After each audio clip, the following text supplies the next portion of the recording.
Bonsoir à tous, bienvenue sur Monaco Info si vous nous rejoignez. Nous sommes le samedi 25 janvier et voici les titres de l'actualité. Bourg-de-Péage, commune de naissance de Didier Guillaume, rend un dernier hommage à celui qui a été maire de la ville avant d'endosser le rôle de ministre d'État de la Principauté. Une équipe de Monaco Info a suivi une délégation monégasque dans la Drôme que vous entendrez dans un instant. Rendez-vous d'envergure pour les dirigeants du globe. Le Forum économique mondial de Davos en Suisse s'est tenu cette semaine en présence du prince Albert II et de la cellule attractivité portée par Frédéric Genta, avec qui nous serons en duplex. La communauté chinoise de Monaco a fêté hier soir la nouvelle année. Un gala était organisé au Fairmont Monte-Carlo, l'occasion également de marquer les 30 ans de liens diplomatiques entre la Principauté et la Chine.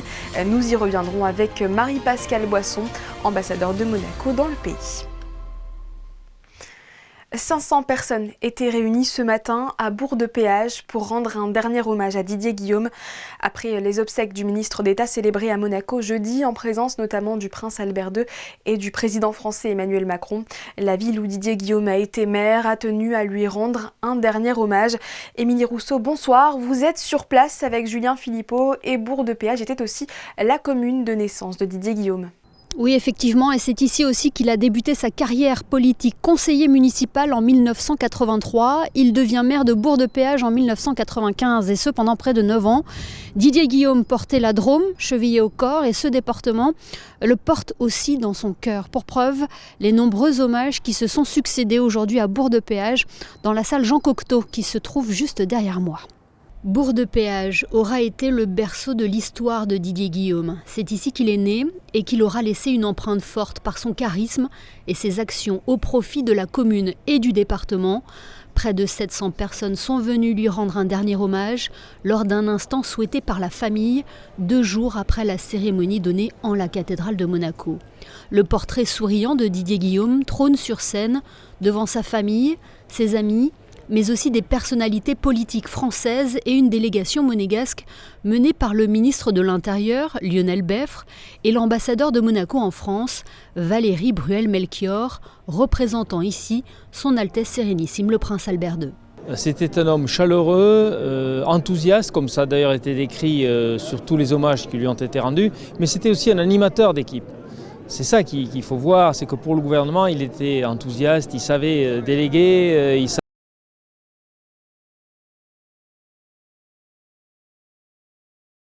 à ce qu'il était pour nous au sein du gouvernement. Tour à tour, les témoignages se succèdent et rappellent un père, un mari, un homme de caractère et d'une belle générosité, un homme de valeur et de passion, un homme d'action, bâtisseur et visionnaire pour la maire de Bourg-de-Péage, Marie-Nathalie Nisson, un homme simple, fidèle en amitié pour le président du Stade toulousain, Didier Lacroix. Christian Prudhomme, le directeur du Tour de France, lui rendra, lui aussi, un vibrant hommage entre émotion et humour. C'était un homme à la stature d'homme d'État sans aucun doute, mais avec une proximité incroyable, avec une fidélité formidable. Je n'oublierai jamais qu'il était venu aux obsèques de ma sœur, alors qu'il était ministre de l'Agriculture en fonction. Et je l'avais découvert en sortant au pied des marches de l'église. Il était là, il m'avait dit « mais quand les amis sont dans la peine, je suis à leur côté ». C'est quelqu'un d'hyper fidèle, quelqu'un de travailleur, quelqu'un aussi avec qui on passait des soirées exceptionnelles. Il y a des rencontres qui vous marquent dans la vie. Je l'ai connu dans la Drôme. La dernière fois où je l'ai vu, c'était à Monaco, au début du mois de décembre. Et nous avions convenu de nous voir à l'arrivée de Paris-Nice, une petite escapade quittant Nice pour la Principauté. Ce sera sans lui. Le chef étoilé Michel Chabran et les amis d'enfance de Didier Guillaume garderont le souvenir d'un homme ancré à ses racines drômoises qui avait fait de lui un homme de terrain. On avait ce point commun parce qu'on est quand même des gens du coin et on est attachés à nos valeurs, et nos valeurs du terroir, les moments de partage, de l'amitié, et c'était vraiment un grand monsieur. J'ai eu beaucoup de peine, mais c'était vraiment un grand monsieur. Et l'hommage qu'il a eu, que ce soit à Monaco ou ici, voilà, ça reflète tout à fait le personnage et c'est l'hommage qu'il méritait. Quelle que soit notre histoire avec lui, on aimait le même homme et il nous aimait tous de la même façon, c'est d'une évidence. Voilà, et à la fois il va nous manquer, mais il est toujours avec nous. La cérémonie s'est achevée par un dernier au revoir sur des applaudissements appuyés et sincères avec en fond Les copains d'abord de Georges Brassens, une chanson qui reflète les qualités humaines du ministre d'État, lui qui aimait à dire « Pour savoir où l'on va, il faut savoir d'où l'on vient ». Sa commune natale vient de lui rendre un très bel hommage.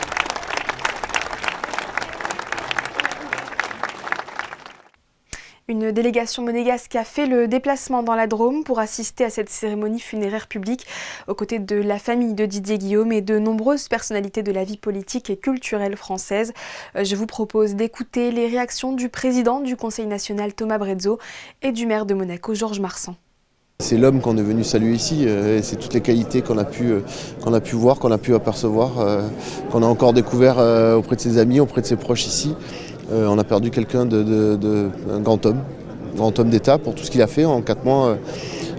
C'est quelqu'un qui a appréhendé directement le sens des institutions et la nécessité de trouver le consensus, notamment entre le gouvernement et le Conseil national. Et quand on a des qualités qui sont les siennes, des qualités humaines, notamment la franchise, la loyauté, la droiture, finalement ça aura bien fonctionné en si peu de temps. Et c'est vrai que ça aura donné une nouvelle manière de gouverner, je pense, en principauté, et qui aura montré toute son efficacité. Il était unanimement apprécié avant tout par la population. C'était quelqu'un qui avait une forte personnalité, qui avait un discours direct, une poignée franche, mais il était également, comme il a été retracé aujourd'hui, c'était quelqu'un de bienveillant.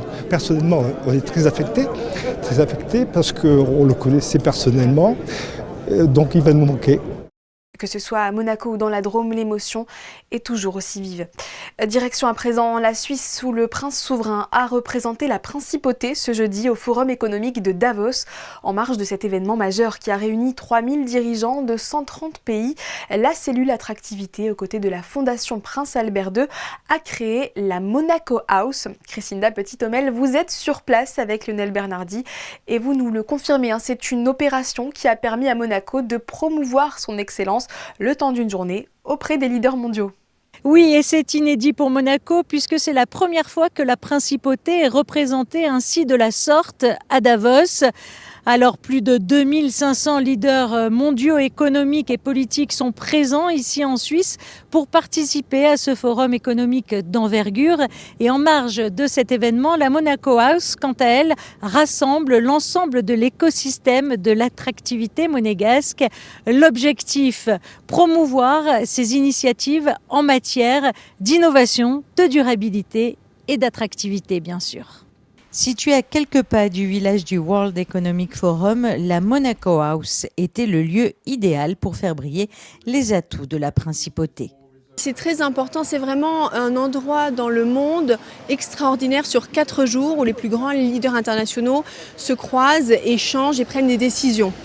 C'est à la fois important du point de vue concret, c'est-à-dire pour faire partie de ce groupe resserré de décideurs, et aussi d'un point de vue de communication pour s'assurer que Monaco reste bien sur la carte des pays qui comptent. Nous avons des ministres, nous avons la chance d'avoir des grands entrepreneurs, des brillantes personnalités aussi de grandes sociétés dans le monde entier. Le Monaco Economic Board était vraiment là pour promouvoir l'écosystème business, l'environnement des affaires et surtout les entreprises de Monaco et illustrer le fait qu'elles sont justement très internationales, qu'on peut être basé à Monaco et avoir un succès retentissant. Et pour cela, on a amené une très belle société qui se nomme Ditzman, qui est présent donc bien sûr à Monaco, mais aussi sur plus d'une vingtaine de pays et surtout qui emploie plus de 4500 personnes. Vous l'aurez donc compris, lors de cette journée à Davos, de nombreux entrepreneurs étrangers et monégasques participaient aux différentes rencontres mises en place à la Monaco House pour partager leurs expériences sur des thèmes comme l'intelligence artificielle, l'économie bleue ou encore l'investissement, comme Clarisse Magnin-Mallet, directrice associée chez McKinsey France, ou encore Albert Manzon, directeur général de la Société des Bains de Mer. Il y a une demande pour les marques de luxe qui mettent en avant tout ce qui est artisanat, qualité, l'exclusivité, la personnalisation de l'expérience.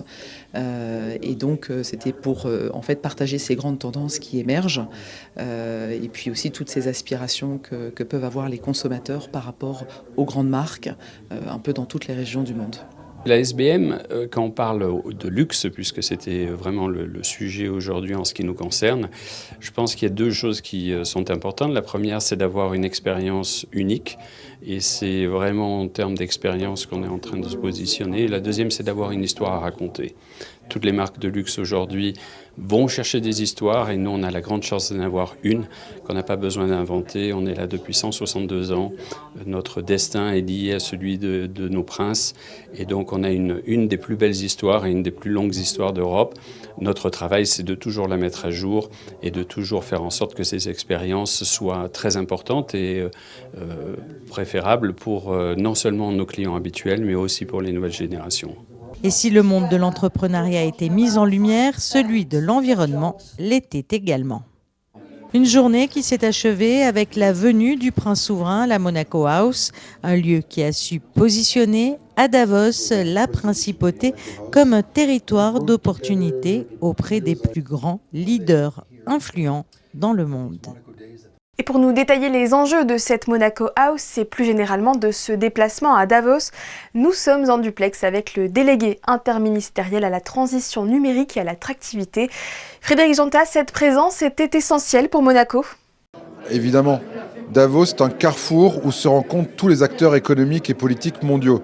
Tous les décideurs qui peuvent aider à Principauté pour les sujets liés à la liste grise, pour les sujets liés au développement économique, pour discuter d'investissement, pour discuter de régulation.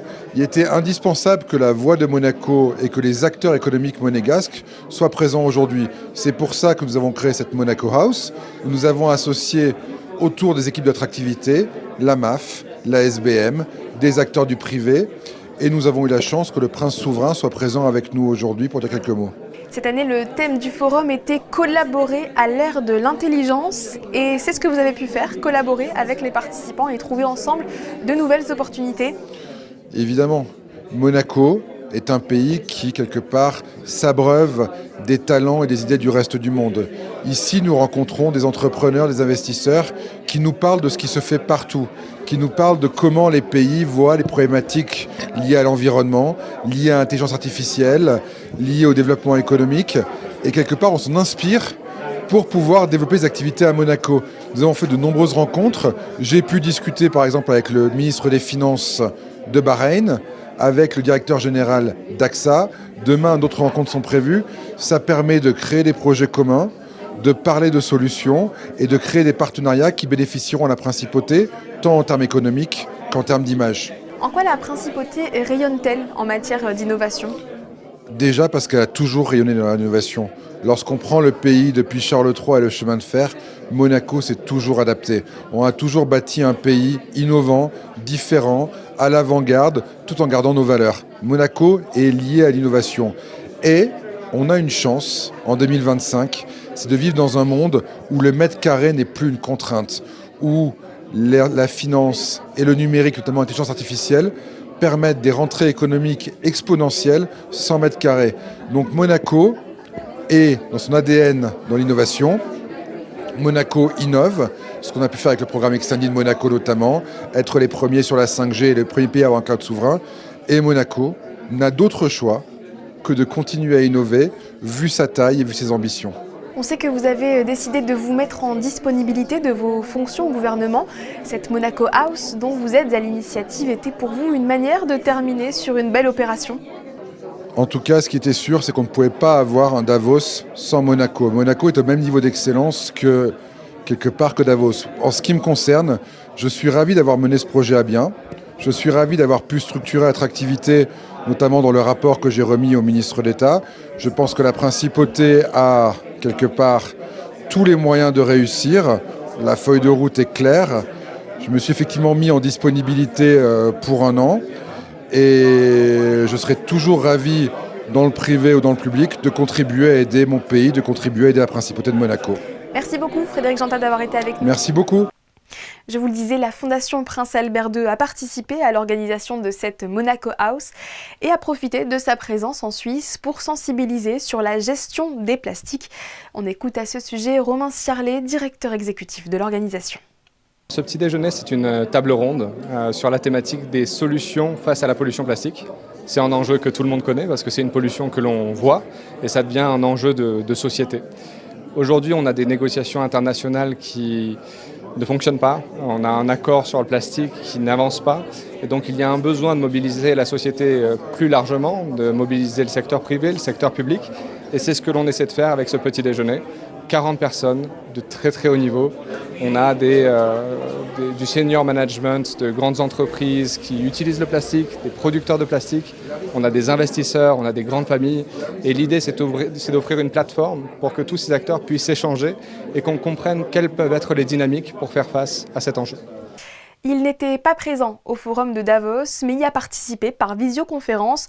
Donald Trump et ses prises de position ne sont pas passées inaperçues. Le 47e président américain a prêté serment il y a quasiment une semaine, lundi le 20 janvier. L'heure pour nous de dresser un premier bilan. Alexandra Pani, bonsoir. Vous êtes notre correspondante permanente aux États-Unis. Les premières mesures prises par Trump marquent d'ores et déjà le début d'un nouveau chapitre pour le pays. Bonsoir à vous. Il a promis un âge d'or des États-Unis. Il y avait annoncé signer dès les premières heures de son mandat une centaine de décrets pour frapper les esprits. Mais avant de revenir sur ces premières mesures et cette première semaine de Donald Trump à la Maison-Blanche, je vous propose d'écouter les inquiétudes et les attentes des Américains que j'ai pu rencontrer dans la rue.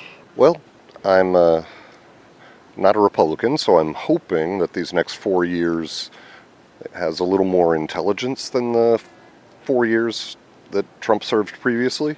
I'm hoping for a little more compassion. I'm hoping that on the world stage we don't look like fools again. Hopefully the country doesn't stay so divided. I think that it's very 50-50. A lot of people support him, a lot of people don't support him. It's very extreme. It's very polarized. So I hope that we can come together as a country. I'm hoping that he's so chaotic like last time that he's not able to get as much done. Honestly, as vice president would be more dangerous. To see the people that I care about and the people I love live in fear of whether they are going to be able to love each other tomorrow or do whatever tomorrow, it's really frustrating. Trying to be hopeful. My hope as a teacher is education reform. I'm a little worried about the future of my students as well as my son. So I hope that some things do change with education and for children with special needs. I also hope to see some changes globally in our relationships with other countries. Beaucoup d'incertitudes pour ces 4 années à venir. Alors quelle direction Donald Trump a déjà pris pour ses premiers jours de mandat? Sur le site officiel de la Maison-Blanche, l'on peut lire les priorités de l'administration Trump-Vance. Rendre l'Amérique sûre à nouveau, rendre l'Amérique abordable et dominante énergétiquement, assainir l'administration et revenir aux valeurs américaines, les thèmes phares qui ont dominé sa campagne. Ces textes réglementaires signés en ce début de mandat auront plusieurs impacts sur la politique qu'il va mener ces 4 prochaines années, mais aussi dans ses relations avec les autres pays. Je vous propose de revenir sur quelques points déjà marquants. Jeudi, le président américain s'est exprimé par vidéo au sommet de Davos, où il a menacé les grands patrons de venir investir aux États-Unis ou d'en payer les conséquences tarifaires. Plus tôt dans la semaine, il a rappelé son ambition d'augmenter les taxes douanières avec le Canada et le Mexique de 25% et augmentera également celles avec la Chine et l'Europe. Son objectif, d'après lui, protéger le Made in USA. Autre décision prise en ce début de mandat, celle liée à l'immigration, l'un de ses chevals de bataille. En milieu de semaine, la Chambre des représentants a donné la dernière validation à un projet de loi qui prévoit de placer automatiquement en détention des migrants en situation irrégulière déjà condamnés ou inculpés pour certains délits. Cela sera donc certainement la première loi que Donald Trump signera en tant que 47e président. Rappelons que dans son discours d'investiture, il a déclaré l'état d'urgence à la frontière sud.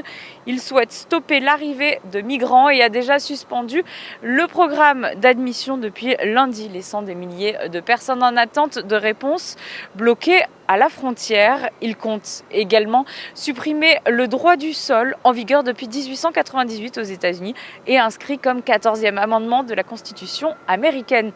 Autre état d'urgence déclaré, celui de l'énergie. Cela donne ainsi le pouvoir à son administration de renforcer le développement d'énergie fossile, où il a repris son slogan dans son discours lundi, « Drill, baby, drill », drill signifiant forêt. Donald Trump a également déjà signalé son retrait de l'accord de Paris. Sur le plan international également, il souhaite se retirer de l'OMS, l'Organisation mondiale de la santé. Les États-Unis font partie des principaux donateurs historiques de cette organisation. Et pour terminer cet aperçu des premières décisions du nouveau président américain, quelques autres phrases choc. Il a déclaré que pour le gouvernement, seuls deux sexes existent, le masculin et le féminin, mettant ainsi fin aux politiques d'aide pour les personnes transgenres mises en place sous Biden. Il souhaite renommer le golfe du Mexique en golfe d'Amérique ou encore reprendre le canal de Panama, cédé par les Américains en 1999. Reste à savoir à présent si ces décrets et annonces se traduiront réellement dans les faits ou s'ils resteront symboliques. Bientôt un mois que nous sommes passés en 2025, mais pour les Chinois, c'est mercredi, le 29 janvier.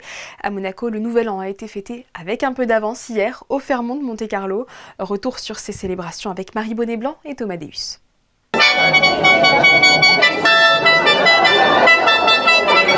Avec un peu d'avance, certes, la communauté chinoise a décidé de se rassembler pour célébrer son Nouvel An, une façon de mettre en avant leur savoir-faire, mais aussi de le faire découvrir. Je vous fais une découverte des spiritueux chinois, de leur histoire et pourquoi en Chine l'histoire des spiritueux ça date il y a 300 ans, 400 ans et c'est vraiment, ça fait partie de nos cultures. Que tous les Chinois connaissent nos spiritueux, mais il n'y a que les Chinois qui les connaissent, c'est dommage. C'est pour cette raison que des curieux sont venus explorer cette culture grâce aux ateliers installés pour l'occasion et à la fin, ces photos obligatoires.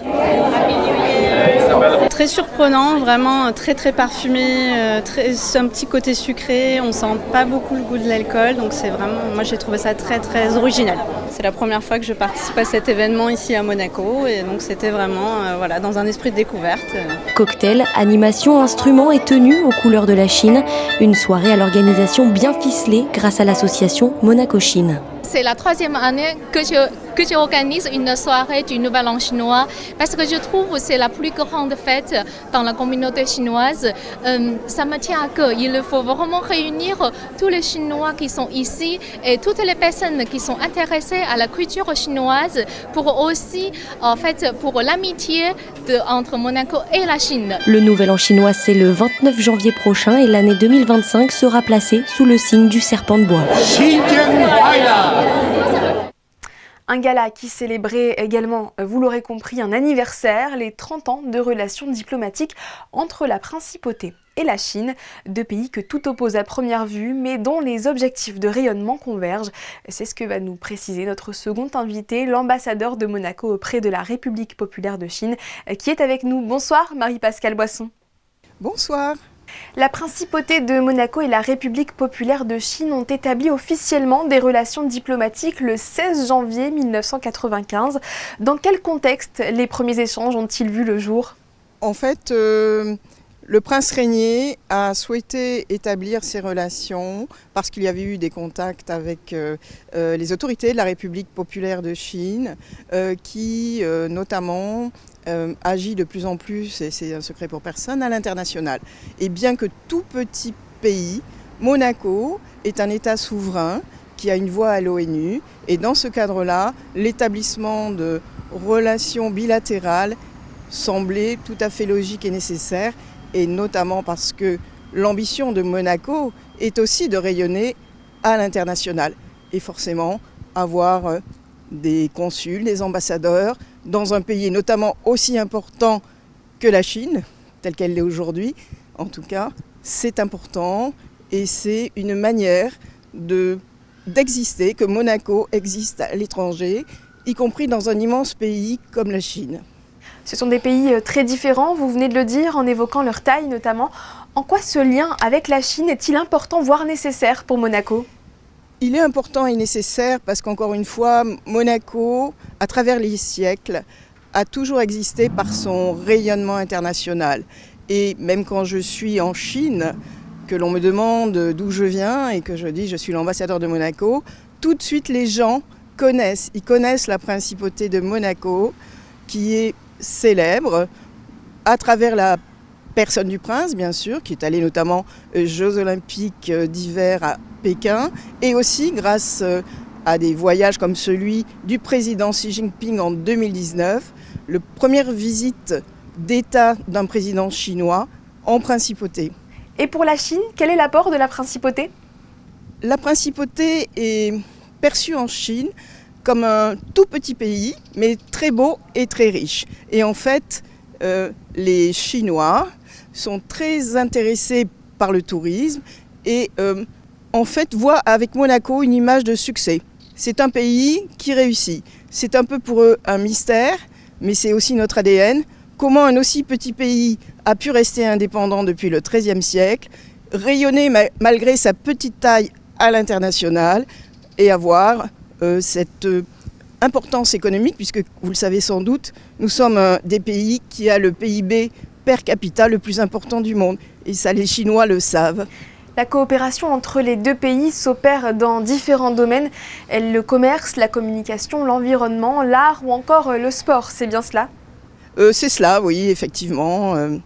Les relations, notamment sur le plan de l'environnement, deviennent de plus en plus importantes, en priorité par l'action de la branche chinoise de la Fondation du Prince Albert II, qui travaille avec des entités chinoises sur des projets de préservation de la biodiversité ou également des études scientifiques sur les écosystèmes aquatiques et également au niveau universitaire et éducatif, puisque la Fondation du Prince Albert II attribue une bourse aux étudiants les plus méritants de l'université de Tsinghua, donc l'université de Pékin qui est d'un niveau internationalement reconnu, pour les étudiants qui travaillent sur des projets originaux en matière d'environnement. Le prince Albert II et le président chinois Xi Jinping ont échangé à l'occasion de cet anniversaire et se sont dit prêts à élargir leur coopération. Comment la collaboration pourrait-elle évoluer aujourd'hui ? Alors, notamment, nous avons un projet pour 2025 d'une mission économique. Moi-même, j'étais à Macao, à Hong Kong au mois d'avril, où nous avons rencontré les autorités locales. Nous avons organisé pendant la grande exposition internationale de Shanghai sur les importations un pavillon de Monaco dans le hall réservé aux pavillons nationaux, qui a vraiment remporté un très grand succès. Et d'abord auprès des entrepreneurs monégasques qui étaient présents. Et beaucoup d'entre eux sont intéressés par le marché chinois, dont tout le monde sait qu'il est effectivement très important. Enfin, un mot sur le Nouvel An chinois que vous avez fêté hier à Monaco ? Oui, à l'initiative d'une association entre la Chine et Monaco, sino-monégasque, nous avons organisé un Nouvel An chinois avec des personnalités de la principauté. Et il y avait notamment des élèves de notre collège qui apprennent le chinois, qui ont fait un petit spectacle et d'autres représentations culturelles. Et donc j'en profite pour souhaiter une très belle année du serpent de bois en chinois, donc Xinan Kuai Le. Merci Marie-Pascale Boisson pour toutes ces informations concernant les relations diplomatiques entre la principauté et la Chine, qui, on le rappelle, ont été initiées il y a 30 ans. Merci beaucoup. Fondateur du musée naval de Monaco, le professeur Claude Palanca nous a quittés. Chirurgien dentiste de formation, le monégasque est décédé jeudi, le 23 janvier, à l'âge de 94 ans. Claude Palanca avait été l'époux d'Hélène Pastor et le couple avait donné naissance à Gildo Palanca Pastor. À ses proches, la rédaction de Monaco Info adresse ses sincères condoléances. Et pour les passionnés de navires, sa collection est toujours visible, non plus en principauté, mais à Ventimille, à la frontière italienne. Un message de prévention. Ces derniers jours, des emails frauduleux expédiés au nom d'Eric Arella, contrôleur en charge de la direction de la sûreté publique, sont envoyés de manière non ciblée à partir d'adresses mail différentes. Ils informent leurs destinataires qu'ils sont prétendument mis en cause dans le cadre d'une procédure et sollicitent de leur part une réponse par courriel. Si vous avez reçu cette fausse convocation mentionnant à votre encontre des poursuites pénales pour des faits de nature sexuelle, surtout n'y répondez pas, et si un document y est joint, ne l'ouvrez pas. En revanche, vous pouvez faire suivre l'email à cyber@gouv.mc. En sport, les jeunes rugbymen monégasques ont vécu un moment suspendu ce matin. Sia Kolisi, capitaine emblématique de l'équipe nationale sud-africaine de rugby, leur a rendu visite au stade Prince Héréditaire Jacques. L'ambassadeur de Peace and Sport est venu partager son expérience et encourager la relève. Juliette Rappert lui a tendu le micro. Monaco is trying to grow the rugby, and I'm an ambassador of rugby. I want the sport to grow and to have a beautiful place like this, show interest in the sport, so I thought I should come and support that. Girls and boys should all have access to rugby, and also bringing rugby stars to come from all over the world to come and support, to make sure that the kids see that, okay, people care about us and people value us, so that when I do come and say hello to them, so sometimes it makes them happy. They go tell all of their friends at school, and then their friends want to experience the same thing. Yeah, I think that's really important for me to be here. It's important for rugby that I'm here so that the sport can grow. So I'm grateful that I'm here. It's a great opportunity for me. It's a great opportunity for me to help rugby grow. Une rencontre qu'ils ne sont pas prêts d'oublier. Alors que le rallye Monte-Carlo bat son plein, la journée internationale du sport féminin a été fêtée en principauté sous le signe du sport automobile. Le prince Albert II a rejoint les championnes de la discipline dans un écrin qui fait sens, le musée de sa collection de voitures, route de la piscine. Le récit est signé Gaëtan Lebrun et Thomas Deus. Situé à quelques pas du circuit emblématique du Grand Prix, s'est tenue pour la première fois à Monaco la Journée internationale du sport féminin, une édition 100% tournée vers les sports automobiles. De nombreuses femmes influentes du milieu du sport étaient présentes pour encourager et échanger avec les jeunes amatrices de sport mécanique afin de déconstruire l'image d'un sport réservé aux hommes. Pour l'occasion, un livre intitulé « 100 Years of Women Motorsport and Monaco » a été présenté au public, écrit dans un but non lucratif par Nancy Heslin. Ce livre est un message d'espoir pour toutes les femmes à ne pas hésiter et poursuivre leurs rêves. On a eu le FIA, on a eu Formula One Academy, on a eu tous qui étaient là, Iron Dames, imaginez, ils sont tous présents en disant que c'est pas juste une question d'être un pilote, on peut faire n'importe quoi dans sa vie, il y a plein d'opportunités dans le monde de motorsport, et grâce à Monaco, on a beaucoup de connexions déjà, mais il faut on soutienne tous les femmes, il faut on parle de ça pour trouver qu'est-ce que vous allez faire dans la vie. Et tous dans le livre sont soit les résidents de Monaco ou les femmes qui ont roulé à Monaco depuis 1925. Et ça donne un peu d'inspiration à tous les gens ici en disant oui, moi aussi je peux faire anything I want. Monaco a été élu capitale mondiale du sport en 2025 et ce pourrait être un vrai tremplin pour de nombreuses amatrices de sport, quels qu'ils soient. Vous venez de l'apercevoir sur ces images, Michèle Mouton, première et unique femme de l'histoire à avoir remporté une manche du championnat du monde des rallyes, était notre invitée hier. Si vous avez manqué son passage, son interview est à retrouver sur notre chaîne YouTube. À noter également la diffusion à la suite de ce journal à 21h des experts du rallye. Avant de refermer cette édition sur ce thème du sport automobile avec les photos de Stéphane Dana, toute l'équipe de Monaco Info tenait à souhaiter un très joyeux anniversaire à la princesse Charlène. Belle soirée à tous sur Monaco Info, à demain 18h30.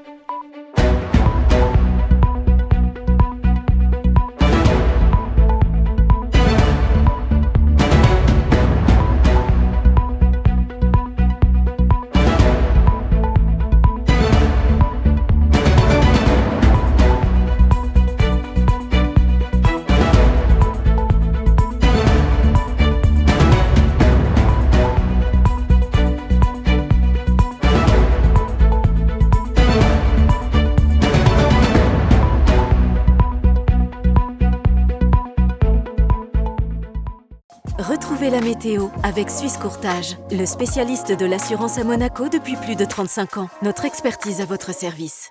Bonsoir à tous, on se retrouve pour la météo de demain et le ciel il sera dégagé avec quelques nuages dans l'après-midi. Côté température, il fera 13 degrés dans la matinée et puis jusqu'à 15 degrés dans l'après-midi. Demain, nous serons le 26 janvier et nous fêterons les Pôles, mais aussi la Sainte Dévote, sainte patronne de Monaco. Et comme chaque année, les festivités, elles débuteront dans la matinée. C'était la météo avec Suisse Courtage, le spécialiste de l'assurance à Monaco depuis plus de 35 ans. Notre expertise à votre service.